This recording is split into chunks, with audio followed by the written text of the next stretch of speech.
You're listening to My Grito Podcast Network, celebrating the culture of Chicanos and Latinos one story and voice at a time. Listen to more My Grito Podcast Network shows over at mygrito.net.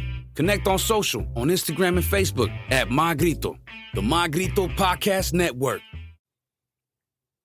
The Mind Buzz, now partnered with My Grito Industries.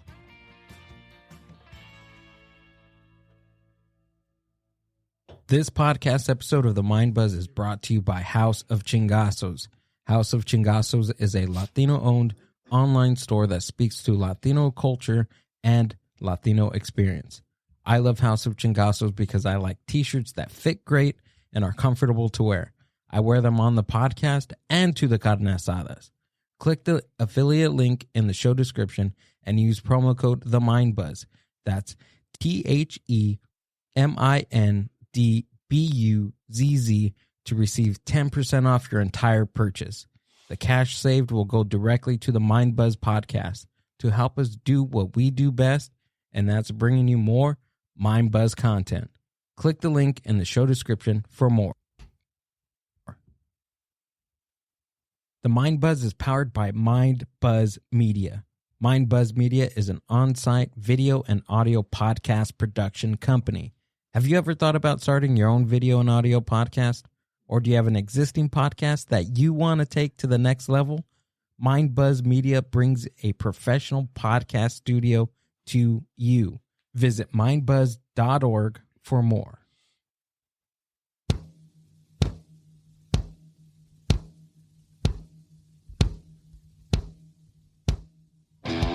February 26th in the city of Paramount, California is going to be Delic Comedy.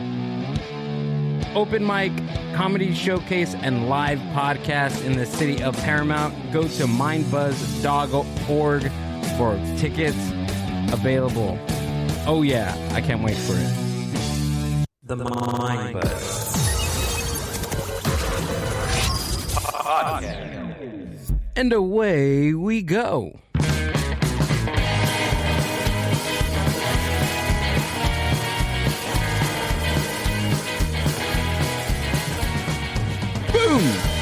What is up, Mind Buzz Universe? I am not sleeping tonight, so...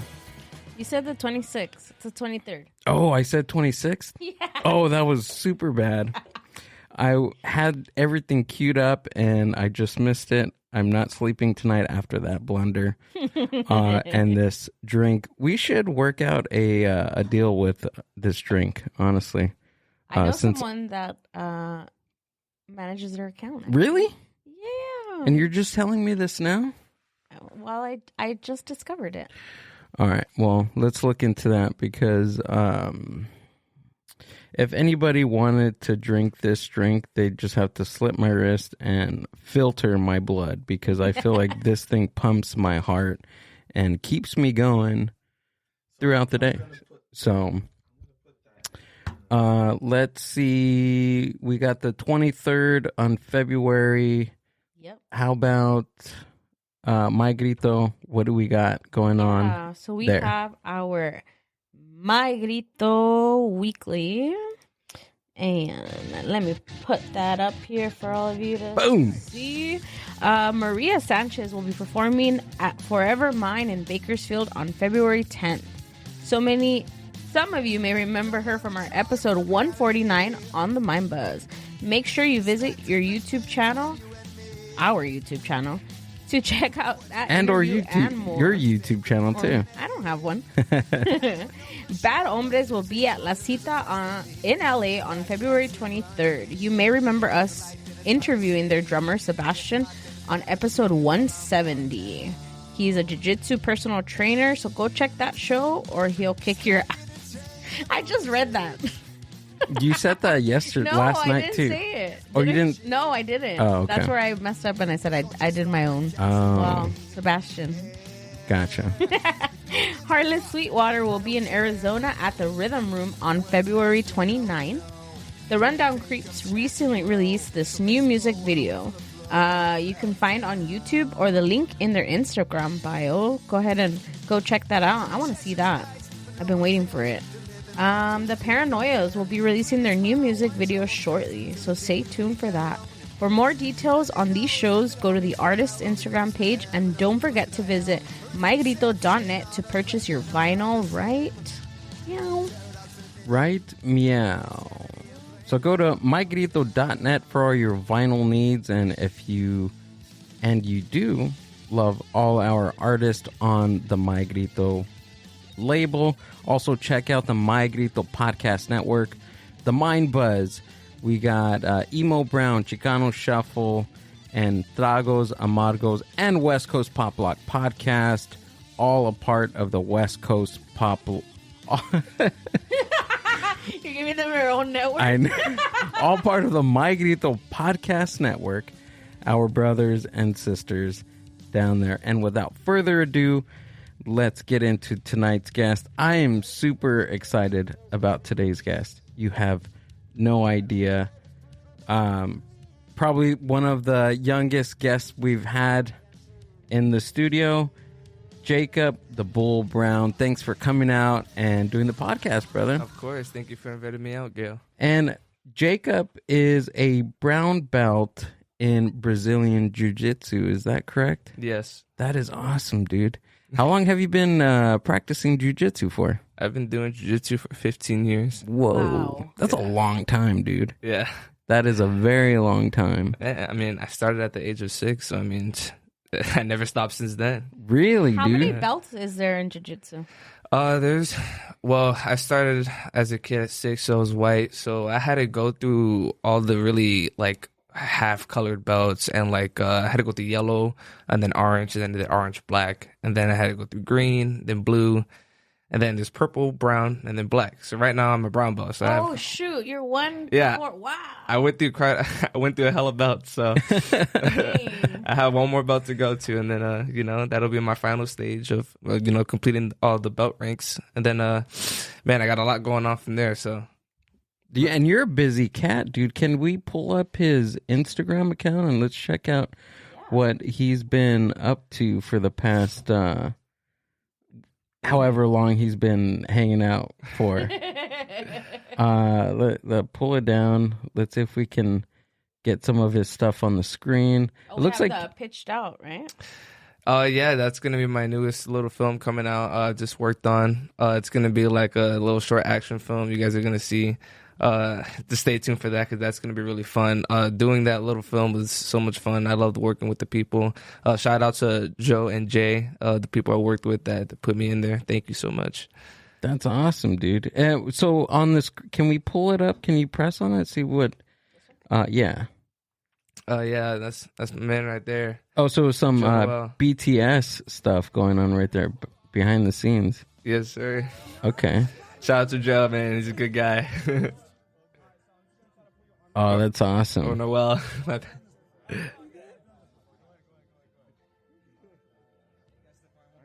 Oh, that's super cool. Yeah, I was doing like a little trick with Noel. I just learned from somebody. Uh-huh. It's like this little chi energy thing. It's like, what the heck's happening? So basically, he was like holding his arm up. I told him, like, don't let me put your arm down, like, as I put pressure on it. And he couldn't have the resistance to do it. So it's like a mind trick. Oh, It's funny. Got to try it in real life. It's pretty cool. That's cool. And what did you do on the film?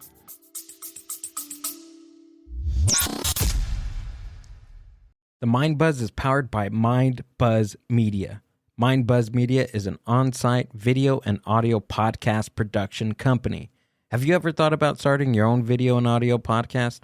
Or do you have an existing podcast that you want to take to the next level? Mind Buzz Media brings a professional podcast studio to you. Visit mindbuzz.org for more. On the film, it was more like I was using like kind of like my jiu-jitsu aspect of part of it. So basically, it was like I'm in this like gang or whatever, and it's like I don't want to no, you don't talk have to, about too much. Yeah, but basically, it's like an action film. So it's just like I have some fight scenes in it, and then in the future, like you're gonna see more about it. There's nothing too much to really break down about for it. but just know in the future is gonna be like a lot of action basically going on. That's awesome. Can't wait for this to come out so we can Thank you. check it out, dude. Yeah, it's gonna be So exciting. yeah, it seems like other than jiu-jitsu, you're pretty well rounded in a lot of stuff. I still have like a lot going on in film. I still want to do more in the future. I also have another one. It's called Lake Abyss. It's a short horror film. Oh, And yeah, okay. I think that one's going to be even more exciting. I mean, both of them are just exciting to watch, but it's like the first short horror film I've ever did. And, you know, I've always wanted to be in one, so that's going to be exciting to watch. So everybody stay tuned for that. Everybody on Instagram, you guys, it's going to be fun. Awesome, dude. That's yeah, you're pretty busy then. Yeah, shout out to Eric as well. But yeah, right on, dude. And today I just found out you're not a native to California. You're from the East Coast. yeah, East Coast original, baby. Yeah. Yeah. Do you still remember how it was in New York, right? Yeah, I had some experience in New York. I mean, being there was very awesome. I loved training with my original coaches. They helped out a lot throughout my career. Because like growing up there, it was very humbling. You know, I like the jiu-jitsu there. The jiu-jitsu here is also great as well. Both sides. I love learning from both sides of East Coast and West Coast jiu-jitsu. They both have its own style and it's unique. So that's what I really like about this. That's interesting because of the geographical locations of athletes. Yeah. It plays a big part in the sport. That's wild to know, dude. Yeah, because like East Coast Jiu-Jitsu, it's more like a lot of people like to be like on top of you, like really like smash and pass on top of you. You know, like they like smug you with all that pressure. And then when I came here, that was always my style, the smash and pass style. You know, I just want to smug you on top, and I don't want to like let you go anywhere. Right. So I came here and I was like, oh, this is like a way different style of jiu-jitsu. Like I was playing on the bottom. I learned about like the De La Hiva and stuff. Like I wasn't doing that type of jiu-jitsu back then, but now I know that part of jiu-jitsu, like working the bottom, working like certain guard, and like just kind of like winning from the bottom was a whole new different style when I first came here. So you would say it's like more chill. Yeah, it's a lot more chill. Like it's like it's California jiu-jitsu. That's what it is. Like that's what I liked about it. It's like I felt like a lot more calm, like just laying on the bottom, like doing my thing. I get to be a lot more slower, taking my time, doing certain moves. When I was like back in the East Coast and then sticking with that original style, I was always on top doing most of the work, you know. But here you get to like lay back a little bit more. Yeah, you know, take your time, focus, use your technique. Yeah. Seeing what your next move is going to be, right? Yeah, and that's what I really liked about it. So I adapted to that style, mixed it in with my East Coast style, you know, and I just started learning it both ways. That's wild, dude. Have you met anybody else from the East Coast that practices jiu-jitsu? Anyone from the East Coast that lives here? Yeah. No, I don't think or got hit the mat with anybody from the East Coast? No? No, not that I know of. It was just me. Okay. Yeah. There you go. So you have a little bit of an advantage, right? Because your style's a little bit different. Yeah. You can say that. Okay. Yeah. That's cool. So I was reading about jiu-jitsu not too long ago. Or Brazilian jiu-jitsu. It's a lot. It comes from Japanese, right? From Japan. Like it's derived from Japan. Yes. From Japan. I believe that's where it originated from. Yeah, and I was watching a little video on it a few weeks ago, and there were these warriors back in the day. I don't know if we can pull it up, Amber, on the history of jiu-jitsu, but just before they stopped using the samurai warriors, they used the practice of those samurais and they made it a sport, and it was pretty interesting. And there was only one guy, I gotta look at his name, but it was one jiu-jitsu, and they called it judo. Yes, I did judo. I was a judo guy for 4 years. So it's different. It's a different sport, or how's that? Yeah, it's different from jiu-jitsu. At least like, I did it at a younger age, so it's different from doing it at a younger age to when you get older. Because when you start reaching the higher ranks in judo, when you take somebody down, that's when like the match ends. Like once you get a takedown, that's it. Like you restart, you do it again, or that's how you win the tournament. But when you get older doing judo, I think in the higher ranks, like brown or black, maybe I haven't been in it that long. I kind of stopped as a kid. But once you get the takedown, then it kind of transitions into jiu-jitsu. Then you have to pass the guard, or you got to get the back take, you know, in judo, when it's really only like takedowns for like younger kids when I started. So I haven't been that far into it, but that's what I know about it. Whoa. That's a lot. Yeah. Although its origins can arguably be traced to Buddhist monks of India. What? Jiu-Jitsu, sometimes referred to as Jiu-Jitsu in its modern form, comes from Japan. Jiu-Jitsu was the battlefield art of the samurai of Japan. That is so wild. And it's like over the past 150 years, it's become one of the all-time watched, the all-time affiliated type of sport, right? Yeah, over it's the pretty years, young. Yeah, that's what I'm saying. Like over the years, jiu-jitsu has grown a lot more than when I first started. Like when I first started jiu-jitsu, nobody barely knew. When I told them I was doing Brazilian jiu-jitsu, they're like, I never even heard of that before. They thought they thought it was karate. I'm like, nah, it's just like, Right. It's just like a similar version of like judo, but judo is stand up more and jiu-jitsu is just more ground game. Okay, so judo is more stand up, and jiu-jitsu is more ground. Yeah, jiu-jitsu is mainly like ground game. Like I like to like put jiu-jitsu and judo together, of course. Like anytime I roll or I spar, I always like to start standing up. You don't really see me pull too much in jiu-jitsu. The only time I really like playing the bottom is if I end up in that scenario. But I always like to start off with a takedown or go for the legs or something like that because I've been in judo so long, I kind of adapted to it.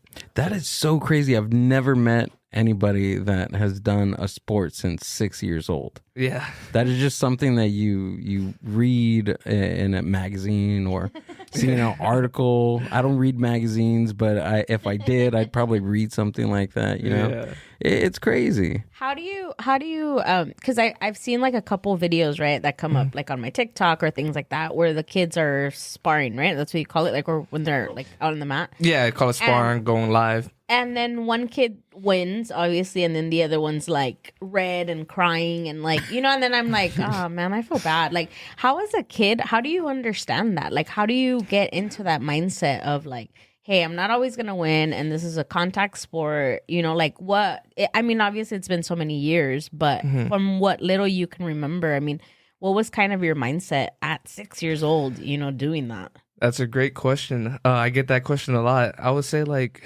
being so young in the sport, especially at the age of 6, you get so much like discipline, like training with your coaches and, especially having the right support. It disciplines you at a very young age. So you kind of just get used to that, right? And it's like, oh, when your parents ask you, hey, how do you feel about the sport? Especially, it's comforting when you get asked that about your parents because that's what my parents did to me. They asked me like, oh, like, are you comfortable being here? Do you want to come back? And that gives the kid like enthusiasm to go back, to want to stay in the sport, right? So that was me. I was just this young, happy child that wanted to just go training every day because it was fun and I found it amusing and my coaches were supporting. And so that's how you kind of got to be with the young kids. And it kind of just kept me motivated, so that's why I just kept going back. And also, I was also bullied at that age as well. So that was even more of another reason for me to stay in the sport. Because of the bullying? Because of the bullying, mainly. Really? Yes. Yeah. Imagine bullying somebody and then to come to find out that they're like a brown belt or something, that you're picking them wrong, right? Yeah. That's always my, like, when you make scenarios up in your head, and you're like, yeah, you're doing things that that you can't possibly do. But that's always my like scenario in my head. I go somewhere and then everyone thinks I'm just small and like helpless, and then I can just like take them down. That's always my go-to scenario, which I know I can't, but honestly, and I think jiu-jitsu is like one of the greatest sports, especially for women, because it's like, it's girls like. They feel safe, especially when they know how to escape a grab or, how to take somebody down. I think it's the more easier way to learn self-defense, because it doesn't take a lot to like defend yourself when you're in jiu-jitsu, because if you're on the bottom or somehow you get knocked down on the floor, you're going to know how to protect yourself, because that happens in a lot of, like, say, I never been in a street fight, but if I was in a street fight, I got knocked down to the floor, I would immediately know what to do.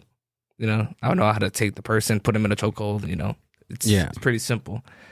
But yeah, I mean, that's how it is, so it's just fun.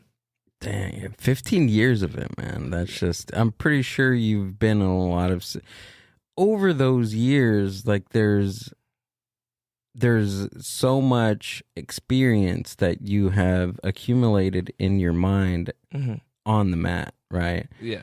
Do you find yourself in different scenarios each time you get in the mat, or is it is it just something that's different from one match to the other, if that makes sense? Every match is different. Every match has its own unique way of jiu-jitsu. So everybody fights different.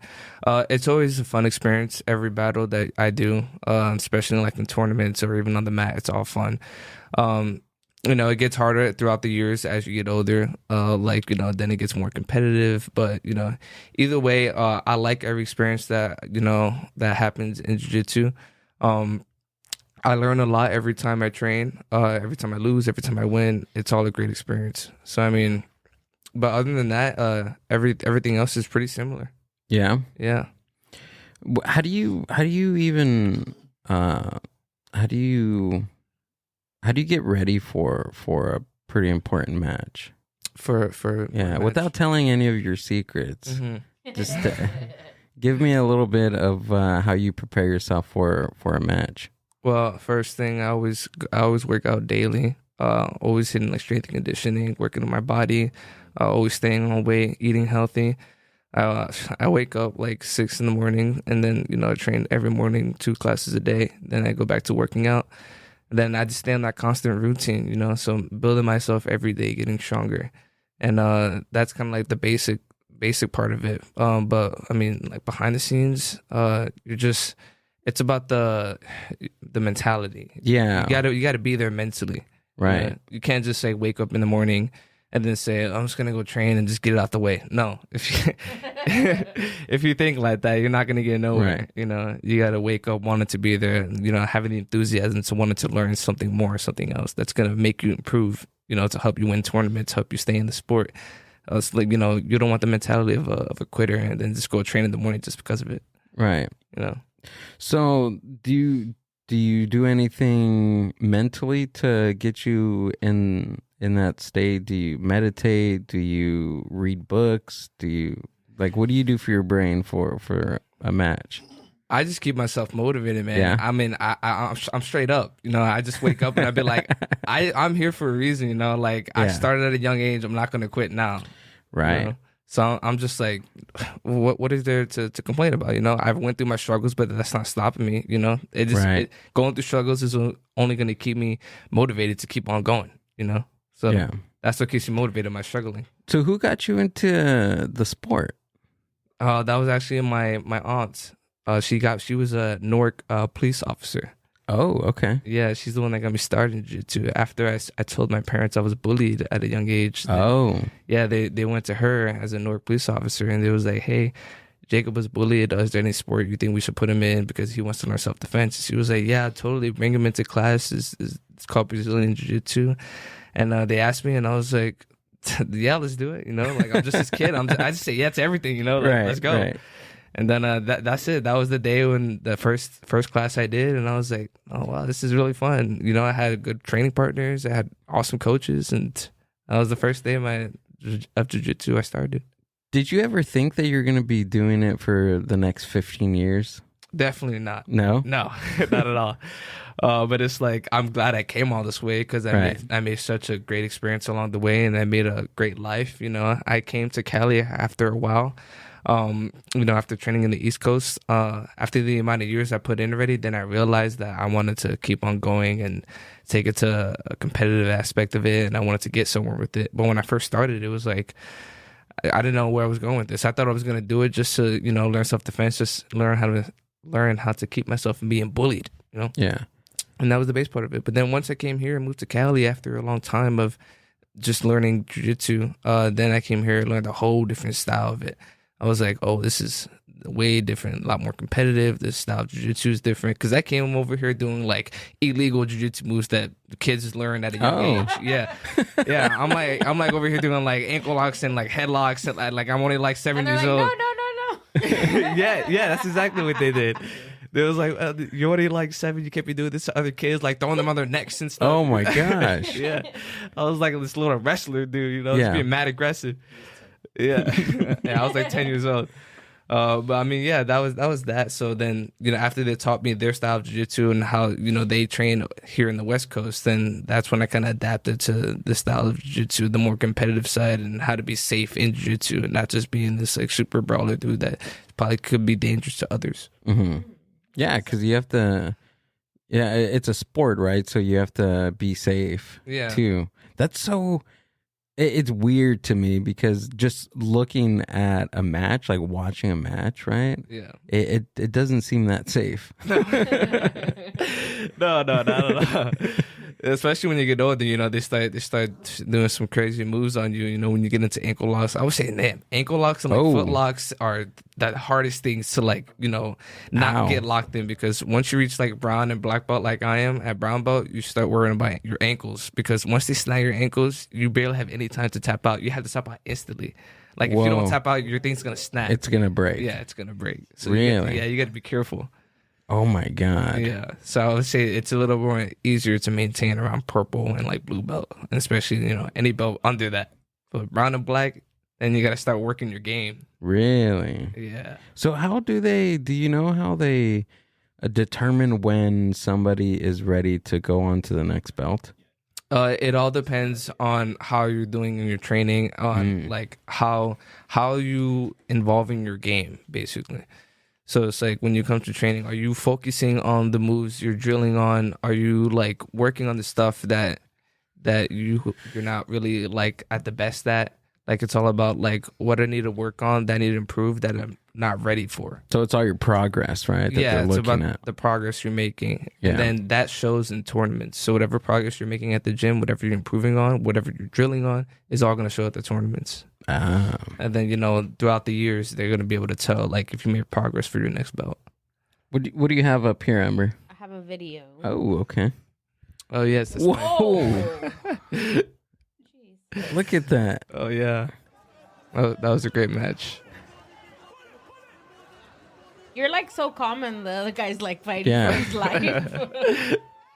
No, that Wow. I need to see a replay of that. I Look think at that- He that. goes, Oh my gosh.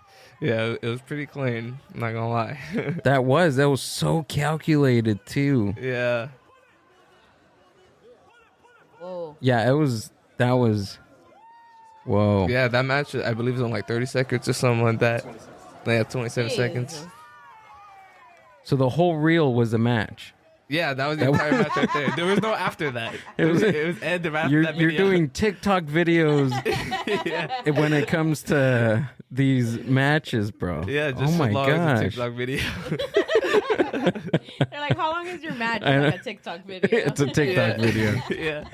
Oh yeah, That's that was crazy. really calculated. That was really clean, and Thank you. just like what Amber said, you look pretty calm. So you're Yeah. I mean, that's what jiu-jitsu is about. You Right. have to be in a state of a calm mind. You know. Yeah. You can't be on I'm the like, mat. your opponent didn't look calm. But yeah, like when you're like struggling, like getting flipped over like a pancake and Yeah. stuff, it's like your mind's all over the place. You know. right. Like- But I could see, right? Because I mean, it's like any situation. When you panic, you're not clear-minded. Like your mind is not working to its full potential because you're panicking. And Yeah. if you're calm, then you're calculating. Okay, I have to do this. I have to do that. And I mean, it Yes. makes sense. It makes total sense. Yeah, especially at the belt rank I'm at now, at a brown and black belt rank, you have to be at your calmest when you're in a fight, because you have to calculate every single thing you do. Like the minute you mess up, then that's when they're gonna take the opportunity to get you in a submission hold. And right there, you're gonna tap out, get scored on. Anything happens, you know. So you always got to be like very precautious about like what you're gonna do for your next step. So that's what I've been learning as a new brown belt. I got my brown belt just like a few weeks ago, like 3 months ago. Oh, okay. Yeah, so I mean, there's a lot to learn a brown belt for me still, you know. So I'm still getting adjusted after being a purple belt for like 2 years. Oh, okay. What's the average that somebody stays in a belt? Is it just goes from athlete to athlete? Yeah, the usual amount of years for every belt. Like for a blue belt, it's usually about 3 years. Oh, I okay. stood in my blue for 3 years. Then purple will be 2 years, and brown is 1 year. And then like, you know, and then once you get black, that's it. You're black belt forever. Yeah. I mean, there is a red belt, but you have to be in like your old 60s or 70s. Really? Yeah, you got to be an old man by then. It's based on age? I mean, yeah, I mean for red belts, I think it's based on age, but because okay. usually for most black belts, they get it when at least for when you start at a young age, at like 6 years old, like me, you would get your black belt by like 22, 21, you know, youngest. Gotcha. But like if you start, depending if you're starting older, like if you're starting in your mid-teens or as an adult already, like if I started as an adult, I will go straight from white to blue belt. right? Well, as a kid, you would go from white, then yellow, orange, and then half color belts and all that. Because then there's yellow, black, and yellow, white, and there's orange, black, and orange. You know, a lot of colors. There's more colors than adults. But if I was an adult, it'd be white, blue, purple, brown, black. But I went through all the little kid belts when I was younger, so it took a longer time for me. But yeah, so if you start at an older age, then it's gonna take you a lot longer to get a black belt, and then you'll already be old when you get a red belt. So when you're not flipping people on the mat, dude, what are you doing? Like when you're not working out, what other stuff do you like to enjoy? Well, when I'm not working out, I mean, I just like to keep myself busy. I'll go out, maybe do another hobby, that kind of I'm interested in. Like I'll do skateboarding or something, like do something new. I like to try new things that I'm not, if I'm not in the jiu-jitsu environment, or I'll just like to be out, just roller skating, skateboarding. I like to enjoy life, like if I'm just chilling, I'm just going to enjoy kickback, just do what's pretty chill, like every other chill person does, when they're on their off time. I have a question. Yeah. So going back to like why you got into jiu-jitsu, right? So kind of because of the bullying and all that. Do you think that after you were in there for a couple years, do you think that it helped with, well, I guess my question should be like, did you stop getting bullied after that, or was it still something constant even while you were in jiu-jitsu? Answer that one first and then ask that. Yeah. No, after the first time I got bullied as a kid, I never got bullied again.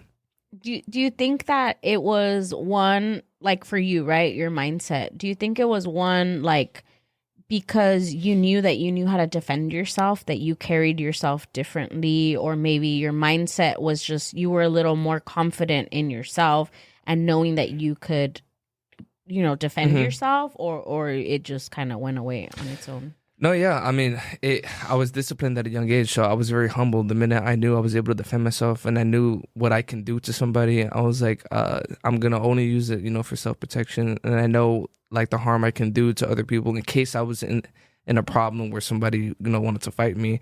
That's the only time I would use it for self-defense. But there's no other reason why I would use it, Yeah. So, but like, it gave you confidence, right? Knowing that I got a big confidence boost off of that, because I was like, after the amount of years I put in, the things I know I can do, with my skill, like my skills over the years, that's when I knew it was just like, okay, like I know what I can do. I know, like, some people will say, like, I've had people come to me and be like, you're like pretty much like your own weapon. And I was like, well, yeah, you could put it in those words, it's the same thing. So that's why I've always been careful throughout the years about what I do, because if I was like a fighter who's like really pissed off and I just had an aggressive attitude, then I could seriously like put somebody in a bad position, But it's a good thing. That's why I'm very humble. That's why I like to always humble myself, and I respect everybody, So the last resort is always that, I always put that as the last resort, like putting anybody into a submission hold or using my jiu-jitsu for anything.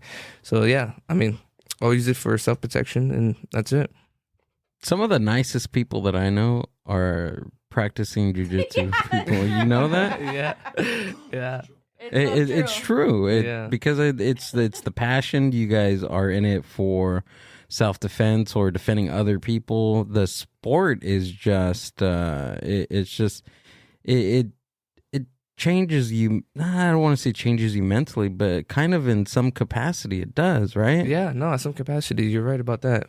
Because like throughout the years, I've just been this guy who's just been like, oh man, I love the sport, and I can't ever stop doing it. It's like at some point you get an addiction to it. Yeah, and then that's kind of where in your head it's like, am I using this? Like, what am I going to really do with it? And then some people who are not in the competitive aspect of jiu-jitsu, they're going to be like, well, I kind of just doing jiu-jitsu just because, or, some people have jobs, some people are busy with their lives, but like somebody competitive, they'll be like, there's a lot of reasons to use jiu-jitsu, Yeah. Most of it is going to be going to like tournaments, using it for like how to work on your technique and stuff.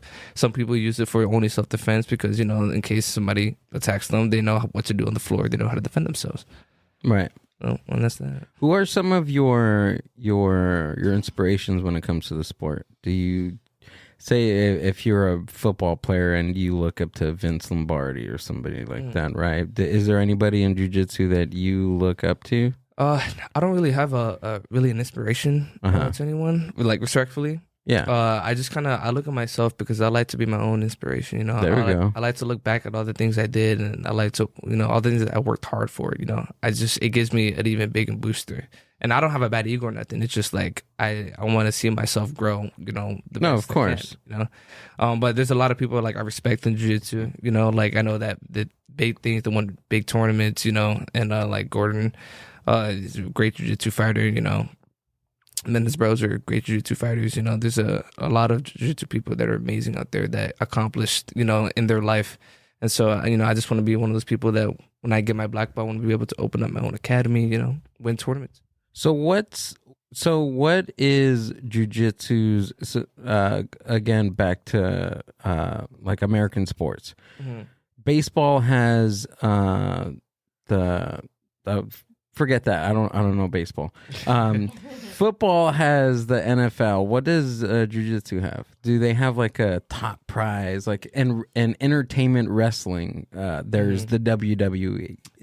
Does jiu-jitsu have something like that? Yeah, like a foundation or something. Yeah, jiu-jitsu got multiple big organizations. They got one that's called ADCC, and that's probably one of the biggest ones out there. It's a no-gi only tournament. And if you have to go through the ADCC trials in order to get to the big actual organization to win that tournament. Yeah, so you have to go through like a pre-tournament and then get to the real tournament, So after you win that one, then that's when you get to the official ADCC.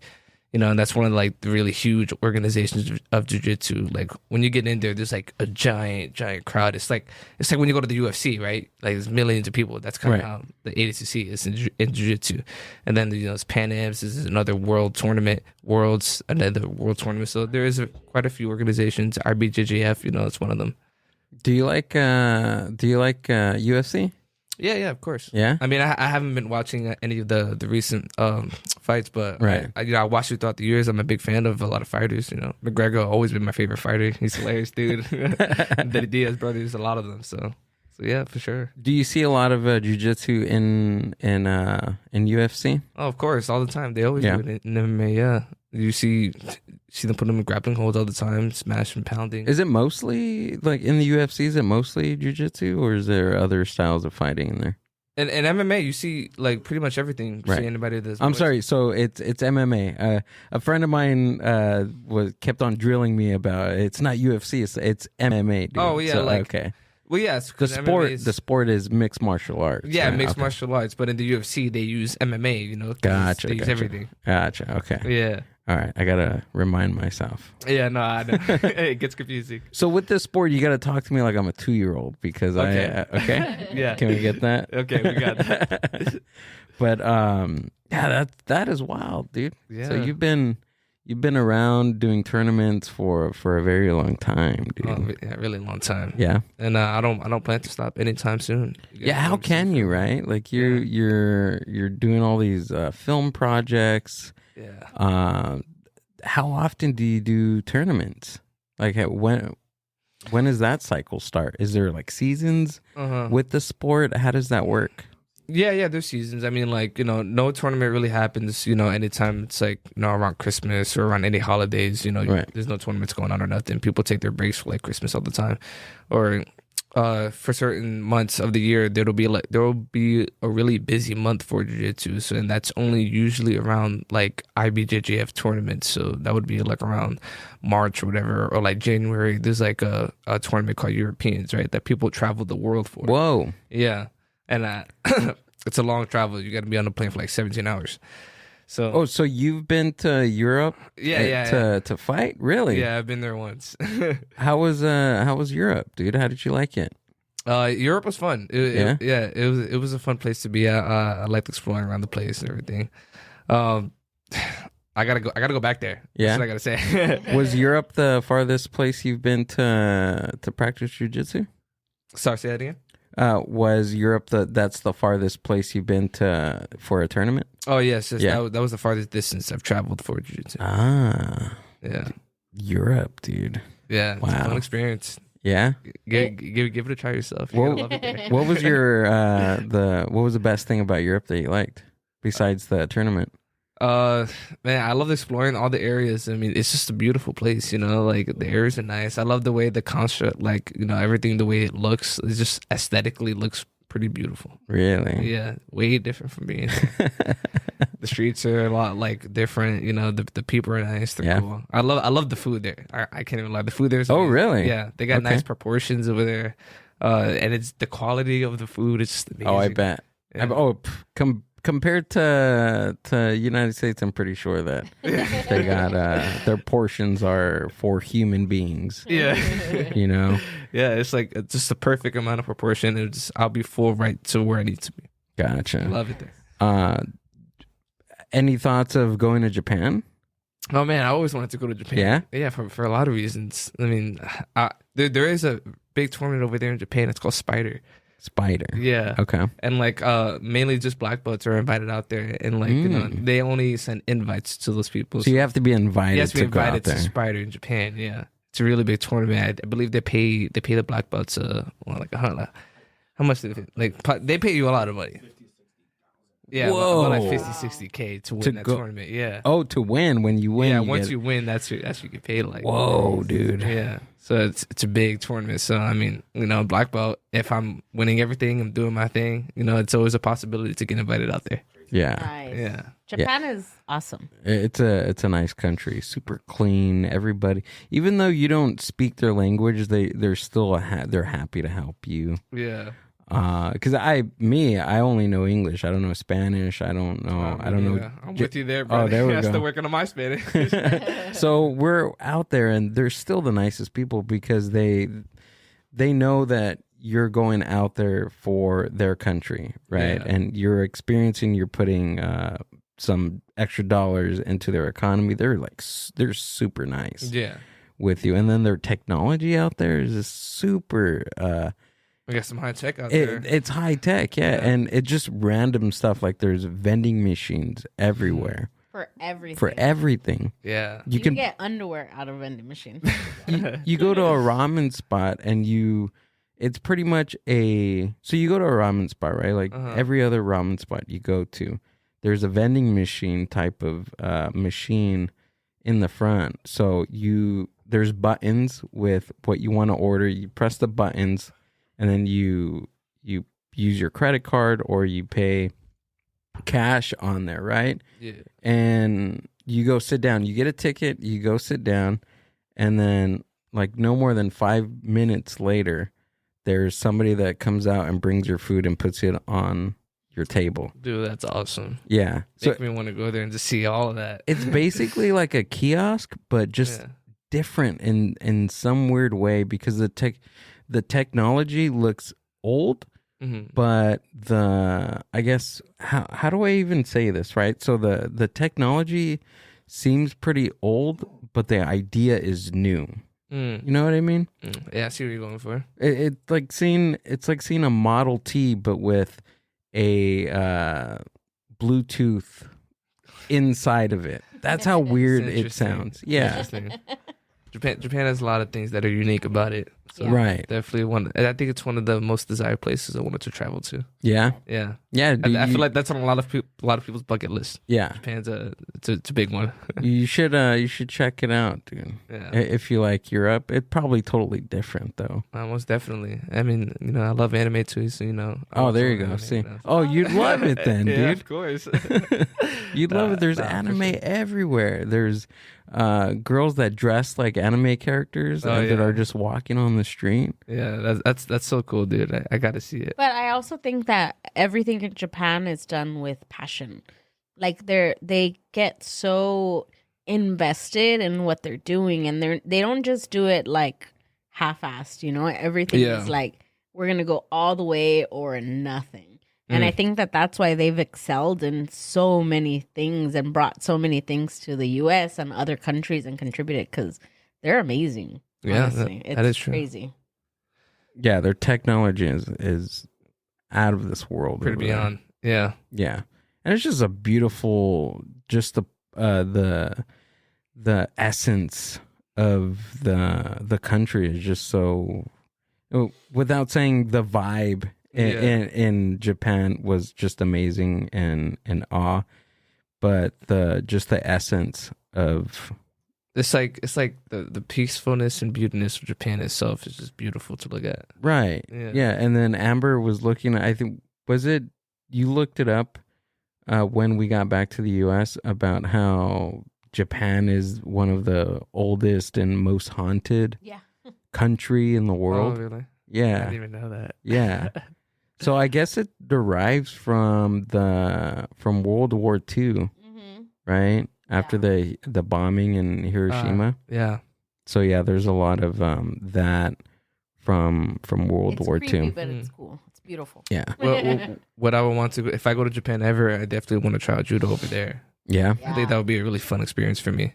You should. So judo is that's the origin, right? Yes. Of jiu-jitsu. Yes. So how different is it from judo to jiu-jitsu? Like, what's the difference? Well, the main difference in judo is that, I mean, like I was saying before, it's all about just throwing. You know? So like when you throw somebody, that's already points for you, and then you got to restart, or and then you just keep on going. So every time you get a takedown, get back up and take down again. In jiu-jitsu, it's the same thing. If you take somebody down, you just keep on going instead of restarting, and then you just keep on going from the ground, and then you just start scrambling around. Gotcha. So are athletes still practicing judo now? Yeah. A lot of people still do judo nowadays. It's still a big sport. So judo and jiu-jitsu are kind of like even. It's like they're very similar to each other. So you still see a lot of judo players. So is there another jiu-jitsu that's not Brazilian? Is that a dumb question to ask? I mean, no. I think it would just be like, it would just be Japanese jiu-jitsu. Okay. Because like Brazilian jiu-jitsu came from Japanese jiu-jitsu. Right. So they kind of like just made it its own thing. Oh, okay. Yeah. Oh, yeah. They did have some striking in Japan jiu-jitsu. That's right. So Brazilian just took the striking and just made it just grappling. Oh, gotcha. So it's just the different attacks and styles, right? It's funny because like I also did wrestling, right? I don't know if I already said this, but when I was doing wrestling at the time, when I was also like around, like I was a little bit younger as a kid, I was using all of the judo in wrestling, because when you put judo into wrestling, oh my god, it's so good. Like you could just throw people, because like it's a lot easier too. Like when they're trying to go for your legs as a judo player, it's easier for you to get a toss to somebody, right? Because it's about using that person's momentum, right, and using your hips to throw people. So it's like if you're gonna double leg me, I'm just gonna use that momentum and just throw you over, right? And I was doing that. I went to like districts, in wrestling just based off of judo. I barely even knew any wrestling. Oh, really? So you used what you learned in judo in your wrestling? In wrestling, yeah. And I almost made it to like the finals. So is that what you practice in high school? No, I was in middle school. Middle school. Yeah. Middle school wrestling. Yeah, middle school wrestling. Did you do any sports in high school besides jiu-jitsu? No, in high school I just stuck to jiu-jitsu. Oh, you did? Yeah. Gotcha. Yeah. Okay. Saved all your energy for that, right? Yeah, because I was homeschooled in high school. Oh, for okay. 4 years. Nice. Yeah, because I had to focus on jiu-jitsu and that. There was a lot of travel going on. Still as always, I'm always traveling a lot. So yeah, I mean that was mainly just that. So you're traveling in your early years of high school. I forget how young you are right now. Okay, I got to check myself. That wasn't too long ago. Yeah. Okay. Yeah, I graduated in 2021, so I'm 20 now. So it was quite a while ago. Gotcha. What year were you born? 2003. any 2000. Can we pull up what the best the music video was in 2003? Top songs. Top songs in 2003. Bro, 2000s music is legendary. There we go. Love early 2000s. So what is oldies to you? What's oldies? Oh man, oldies. Yeah, no, I love the oldies. Michael Jackson. I know, huh? No, yeah, I mean, you could ask my dad. My dad could say a whole thing about that. He was born with the oldies, like he's in the. Oh, there we go. Oh yeah, this guy knows all the classic music. Honestly, I love the music back then too. It's just amazing. Yeah, no, I listen to all the music because I got it from him. You put me onto all of it. Yeah. Typically, that's what happens, right? When for children, it's usually you listen to whatever your parents listen to. Yeah. Yeah. And you don't like it as a kid, or I didn't. No, that's funny because that's exactly how it was for me. I wasn't listening to any of that music when I was a kid. I was like, what the hell is this? This music. But now, right? Now you're like, yeah, I would make fun of him. I would just like mock him, like, man, this music is like kind of weird. I was just a kid, you know. I was just goofing around because I always like that new crazy music. And then once I got older, then I started to, and I was like, oh wow, this old music that my dad listened to. It's like mad chill. I love the mellow vibe to it. It was just nostalgic. It's just Loved different. it. It's completely different. Yeah. That happened to me. My mom, we used to take my mom's from Ensenada, so it's about 3 hours from here. So we used to take little road trips there, and she would play like all her CDs because the cars had CDs. Mm-hmm. She would play a whole CD over and over, and I would just be like, "Oh my goodness!" And now I play those albums over and over, like when I used to complain, and now I'm not complaining. So I love it. So I get it. It's awesome when it's awesome when you're older because like when you have like oldie parents right back from those good old times and they show you the nostalgic things like the music and just the vibe and even the like going like the clubs back then was even fun. And it's like you learn so much and it's like, oh damn, I wish I lived back in that year so I could see like what it was like for my parents, you know. And I always asked them that. I was like, how was it back then, you know, compared to like the year you're in now. It's a lot more different. It's beautiful though. So talking about your parents and your dad, you know, I'm like, they can't see him, but he's here. Yeah. What's your dynamic with each other? Like, what's your dynamic with your dad? Oh, it's amazing. My dad's been there since day one. He's been supporting me, you know, my whole life. And when I was a kid, and my mother and my whole family.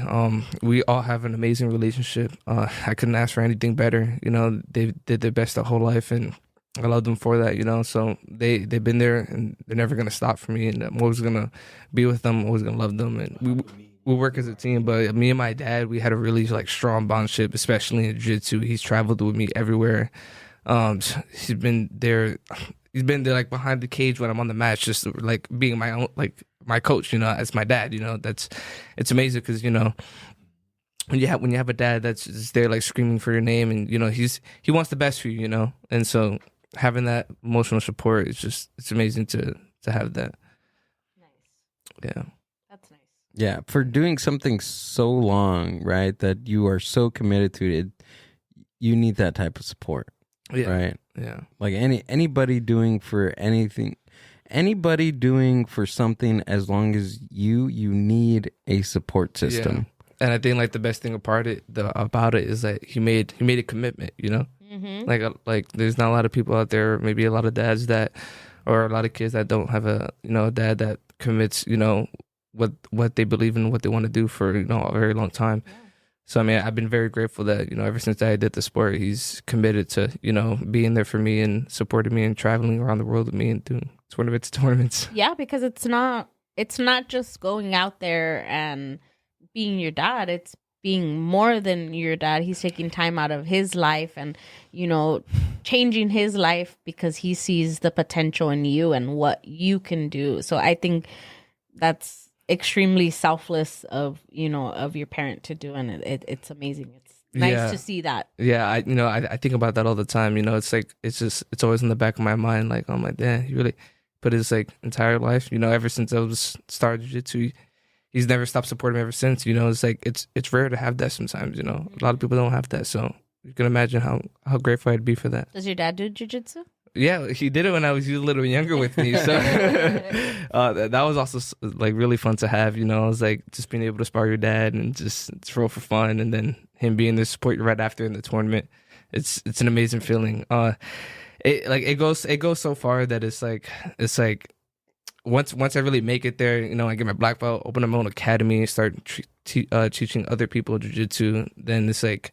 I want to give the world. I want to do everything for my father since he's been there, you know, since everything I could ever ask for. So, you know, there's much I want to do for him, for my parents, both my parents. You know, they're amazing. So I have a lot to look forward to, and especially like just having this amazing trio bondship of both my father and my mother. It's like I want to give him a hug. Just never let him go. You know, I don't ever want to see them go. Yeah, you know, that's how I feel. Are you an only child? No, I have. Okay. 5? I'm the youngest of 5. Oh, the youngest. Yeah. Oh, Okay. wow. Okay. Yeah. Oh, does any of your siblings do any type of sport, or you're the only sport? They did it when they was a little bit younger as well. Okay. But I'm the only one that stuck to it for all these years. Wow. What do you think? What do you think it was that just made you stick with something like this? Is it just your pure passion for the sport? Yeah, I would say mainly. Yeah? I would say mainly it's my passion, and then like beforehand when it was the bullying thing. Yeah. that was just a small thing about it. You know, that wasn't nothing too big. It was like, oh, I got bullied. You know, you get it out the way, right? Uh-huh. You get over it. But then after that, once you start sticking to it, it's like it becomes your passion, and that's how I felt. This question's for your dad. Was there at any point that you thought that he was gonna not continue? It was at the green belt stage? Green belt for sure. Really? I agree, yeah. Why do you think that was? Oh, man. That goes a long way. We're not sure. He was undecided because he wasn't reaping the benefit of sacrificing his body, his life, and his whole time, us moving. He didn't see where the benefit was any longer. It's been so many years, no income, no nothing. So I gave him 60 days off of zero training, zero jiu-jitsu talk. When he went back, he was a complete savage. Yeah. Whoa. Yeah, honestly, the longer it took off, the worse it even felt. Really? And it made me come back like monstrous, you know, come back for, like, I was starving for jiu-jitsu. You're hungry for it, I came dude. back hungry. Yeah. Yeah. Every blue belt, adult division. I was like training my ass off like from day to day, like morning to night, you know. It was intense. How often do you take those sabbaticals? Oh, man, I haven't felt like that. Like, I haven't felt like I never wanted to take off ever since okay. green belt. Really? Yeah, ever since I went through that trial era, once I came back, I never let go. It always happens like that. I Yeah. think that once you take some time off on whatever your passion is, and you built a new love for it because you're not doing it during that time, right? Yeah, no, that's that's true, because it's like after all that time, I'm like, what the hell am I doing in my life? You know? Why am I just sitting back here when I was already something I already loved? You know, there's no reason to be taking all that time off. You know, well, and also because I had multiple reasons why I took that time off. I was going through a lot of stuff, you know, in my life, you know, personally as well. Right. And you know, especially I caught this really bad severe case of MRSA. Whoa. You ever heard of that? Yeah. I've seen it before, but I've never met somebody with it. Yeah, it was really bad. That's like that's like a, it's like, right? It's Yeah. it's like a really bad version Right. of staph infection. Yeah. oh, and then most people get it in like hospitals and stuff. Yeah. Okay. Yeah. And so when I got that, I was like, holy crap, right? Whoa. And a few days later, it started off with just like a little red we thought it was like a mat bird or something, right?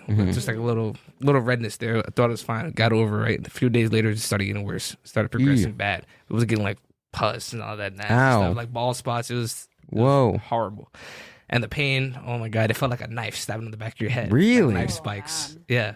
That horrible. bad? It's horrible pain, yeah. And so once we went to the hospital, I got like freaking 6 misdiagnoses from doctors. Oh my Didn't even know what gosh. it is. I got misdiagnosed with like shingles and stuff. Like the shingles is like for older people, you know, Yeah, you don't get yeah. that at a young age. Right. And I was like, I was crying my ass off. My parents were crying, and they were here telling me I only have like a certain amount of time. Oh my gosh. until, Really? Until I dude? pass away. I was like, I'm gonna die from this, and that's when How I old were was you? born. I was like, what do you think? 16, I think. Like 16? Oh, okay. So Yeah. that's long ago. Yeah, like mid-teenager. He was out. Yeah, put him out for 6 months. Yeah. Oh my God. Yeah, that was the longest time I ever took off for 6 months. That was against your will, though. Yeah, that was against my will because Oh, yeah. it stopped me, right? Right. So after that time, that's when I became the most motivated to ever been, right? Since I was a child, because I was like, this is literally like this could like all the hard work that I worked for could literally go down the drain because of this. It could have literally like killed me if I didn't catch up to it, you know? Wow. Yeah, and that was probably the worst part I had in my jiu-jitsu career. Like worst thing I ever had to do with. I always think it's crazy how we kind of go around life, right? Seeing people and seeing accomplishments, and like seeing, you know, everything that you've accomplished and everything that you do, and you're strong and you're healthy and everything. And I would never think that. right? That we all go through struggles, that we're every day there's something new obstacles, whether you're really old or you're really young or you're really healthy or you're really unhealthy. It's just we go through struggles, and to see people like talk about it, like thank you for talking about that and you know, putting it out there, because I think that it makes you seem more human, like, right? It makes you seem like, hey, this guy, yes, he's almost a black belt. Yes, he's done all these accomplishments, but he's also a human being. You know, you feel, you have pain, you go through adversities, you go through things. And I just think it's, I always forget. And when we have these conversations with people, it's when it brings me back, and I'm like, you know what? We're all just trying to live our life and get through things. So I'm glad that you did. I'm glad that you got through it, and you know, you came out stronger from that. Thank you. Yeah, I mean that's what made me came back and never want to go back down that hole again. You know, I was in a very deep hole at that time, and you know, I even got like, I'm not even afraid to say it, I got like therapy, like mental therapy. Like I needed to talk to somebody like in therapy to get myself back in order and to get myself back on the path I wanted to be on. You know. So like anybody who's out there like struggling, it's okay to get like therapy, you know, to talk to somebody that, you know, feel like give you some comfort, especially when you're at your worst, you know. So yeah, absolutely. It doesn't hurt to do it at all. And I feel like stronger than ever. And I feel like it's because of you taking all those steps, right? Mentally, physically first, and then taking care of yourself mentally, that help you strengthen to come back to work at your sport, right? Yeah. You did it right. Yeah. Right? You didn't just be this macho man. I don't need to go to therapy. I don't need to do that. No, you took the right steps in taking care of yourself physically and mentally too. Yeah, because not everybody has the backup to talk to somebody, you know. Right. Like not everybody has somebody they can talk to. You know, certain parents are a little bit hard to struggle. You know, we all have our own unique struggles, but you know, that's why it's never a bad thing to go to therapy, to wanting that little bit of comfort, or you know, help talking with somebody to, you know, help get yourself back on the path you want to. So, but even the stigma behind therapy is there, you know, where people feel like, you know, people that go to therapy only need it, or they're really in a really bad spot, or whatever the stigma might be around therapy, right? But I'm glad that it's coming to light and more people are talking about it, and we're using these resources to be able to cure ourselves, you know, or not cure, but, you know, help ourselves mentally, to be able to do all the physical stuff. So that's cool. That's cool of you to thank you. Yeah. Just thought I'd share, because you know, that's things people need to know out there. You know, like there's no reason to even hide that. You know, it's just the honest truth is it's trial and error. You know, that's how you're gonna get through life. You have to go through certain stuff to be back on the path you want to be on. Do you think that jiu-jitsu, the way that you've learned it, the way that you've accumulated all these experiences on the mat, do you use any of that into your personal life? Yeah, a lot. Like anything I do on the mat, I think about it outside the mat. I think about it on the mat. You know, and I don't ever let jiu-jitsu like put me down. You know, so anytime I'm in a down state, I go back to train even harder. You know, but it's like that every day. So I'm not using that just because, you know, like, oh, I'm gonna try to help myself get back up and just try to go back to jiu-jitsu. No, I think about it every day, and the more I think about it, the more I'm going to be competing, the more I'm going to be training, the more I'm going to be waking up and feel enthusiastic to work out every day, you know. So jiu-jitsu overall helps me the way I am in real life. I like that, dude. Thank you. That's awesome, man. Thank you. Jacob, the Brown Bull, thanks for coming out and doing the podcast, man. I really appreciate it, dude. Thank you, this guys. was awesome. It was good talking to you. Tell us where we can find you and what you have coming up, buddy. Of course, everybody, you can follow me on my Instagram at Jacob the Bull Brown, YouTube, Twitter, all of that. You already know. And stay tuned for my films coming up. Lake Abyss, it's going to be a short horror film. Stay tuned for Pitched Out. And shout out to everybody that watches me. Shout out to everybody I work with. Shout out to Moira Brand. Love you guys. And everybody else, have a good time. Have a great night. Stay tuned.